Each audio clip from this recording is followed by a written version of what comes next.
మీ ఇంటిపైనో పక్కనో cell tower ఉందా? ఇళ్ల మధ్య సెల్ టవర్ ఉండడం లాభమా నష్టమా? రేడియేషన్తో ఆరోగ్య సమస్యలు తలెత్తుతాయన్నది నిజమేనా? అవునని వైద్యులు చెప్తుంటే టవర్లకు రేడియేషన్కు సంబంధం లేదు అంటోంది టెలికాం డిపార్ట్మెంట్.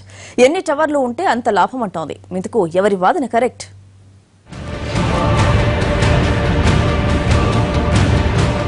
సెల్ ఫోన్ మనిషి నిత్య జీవితంలో భాగమైపోయింది.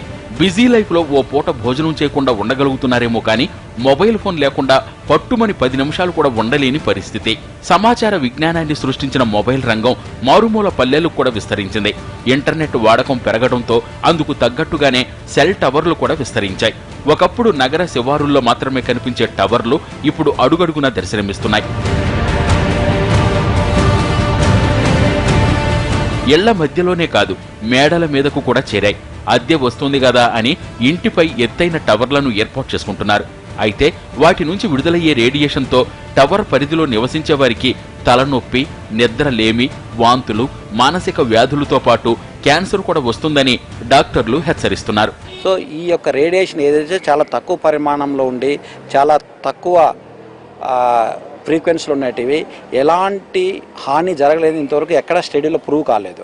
సో మనకి ఏదైతే సైంటిఫిక్ స్టడీ ఉందో, సైంటిఫిక్ స్టడీ చేసిన పెద్ద పెద్ద ఆర్గనైజేషన్ WHO అలాంటి కానీ వాళ్ళందరూ కూడా చెప్పడం ఏమంటే ఈ గత 20 ఏళ్ళగా ఈ యొక్క లో లెవెల్ రేడియేషన్ అంటే ఎలాంటి ప్రమాదం లేదని. ఈ యొక్క లో లెవెల్ రేడియేషను మరియు లో ఎనర్జీ ఉండే రేడియేషన్ వల్ల ఎలాంటి ప్రమాదం సంభవించింది గత 20 ఏళ్ళగా స్టడీ చెప్తుందన్నమాట. సో అదే మన డాక్టర్స్ నిన్న చెప్పారు అవగాహన సదస్సులో. ఆ అవగాహన సదస్సులో ఒక యాత్ర కండక్ట్ చేస్తున్నాం అన్నమాట. ఎవరైనా డౌట్ ఉంటే వాళ్ళు వచ్చి చెక్ చేసుకోవచ్చు.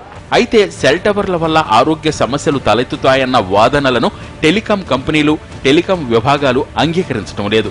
సెల్ టవర్స్ తో మానవాళికి ఎలాంటి ముప్పు ఉండవంటోంది.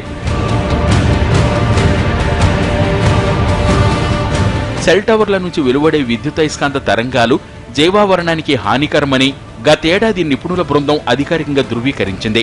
సెల్ టవర్ల వల్ల జీవ వైవిధ్యం దెబ్బతింటుందని కేంద్ర అటవీ పర్యావరణ మంత్రిత్వ శాఖ నియమించిన రెవామాన్ కమిటీ అధ్యయనంలో తేల్చింది. రేడియేషన్ హెచ్చరిక బోర్డులు ఏర్పాటు చేయాలని సూచించింది. అయితే వీటిని టెలికాం కంపెనీలు అంగీకరించడం లేదు.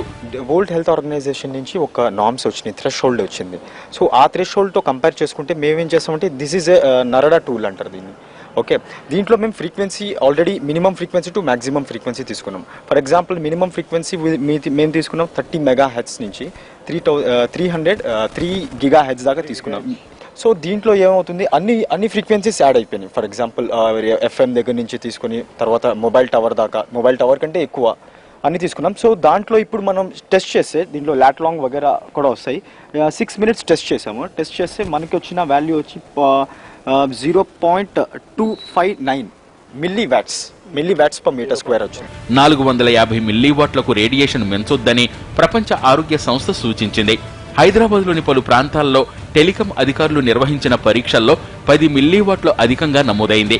అందుకే ప్రస్తుతం ఉన్న టవర్ల వల్ల ఎలాంటి హాని లేదంటున్నారు. ఇది మనకి 400 మిల్లీవాట్స్ వరకు రావచ్చు, 450 మిల్లీవాట్స్ వరకు రావచ్చు. అంటే ఉన్నదానికంటే బాగా తక్కువ ఉంది. దీనివల్ల ఏం ఇబ్బంది లేదు. జనాలు లిమిట్ పెట్టింది గవర్నమెంట్. అంత మన ఇది టవర్ రేడియేట్ చేసేది 20 watts, అంతకు మించి రాదు. ఇంకోటి ఏంటంటే మనం ఇప్పుడు ఇండియాకి తీసుకుంది ఏంటంటే 1/3 తీసుకున్నాం, 1/3 తీసుకున్నాం. అంటే వచ్చిన దాంట్లో 10% తీసుకుంది. అంటే లోకి ఇంకా లో అన్నమాట. సో దీనివల్ల ప్రాబ్లం ఏం రాదు. బ్రెయిన్ క్యాన్సర్ కేసులకు పెరుగుతున్న మొబైల్ ఫోన్ల కనెక్షన్లకు ఎలాంటి సంబంధము లేదంటోంది టాటా మెమోరియల్ సెంటర్. టవర్లు ఏర్పాటు చేయడాన్ని అడ్డుకోవడం కరెక్ట్ కాదంటున్నారు.